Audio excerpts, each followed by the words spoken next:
Hey everyone, welcome back to the channel. Is Safari not working properly on your Mac?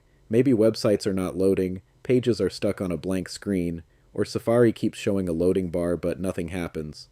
Don't worry, in this video I'll show you a simple fix that can solve most Safari problems in just a few steps. Let's get started. First, open Safari on your Mac. Now go to the top left corner of your screen and click Safari in the menu bar.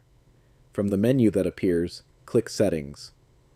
Once the Settings window opens, go to the Advanced tab at the top. Now look at the bottom of this window. You'll see an option called Show Develop Menu in Menu Bar. Go ahead and turn that option on. After enabling it, you'll notice a new menu called Develop at the top of your screen. Now click on Develop. From the drop-down menu, look for Empty Caches, then click on it. This will clear Safari's stored cache files. Sometimes old or broken cache files can stop websites from loading correctly, so clearing them can help Safari run smoothly again. Once that's done, close Safari completely. Now here's the important part.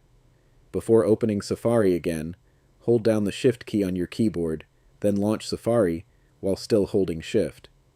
This helps Safari open with a fresh start instead of reopening the same stuck pages or broken tabs. After Safari opens, try visiting the website again.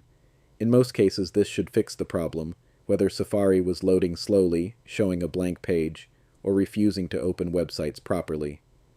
And one extra tip, if Safari is still not working after this, restart your Mac and make sure your Mac OS is up to date. Sometimes a simple update can fix browser bugs and performance issues. And that's it. That's how to fix Safari not working properly on your Mac. If this video helped you, make sure to like the video, subscribe to the channel, and leave a comment if you have any questions.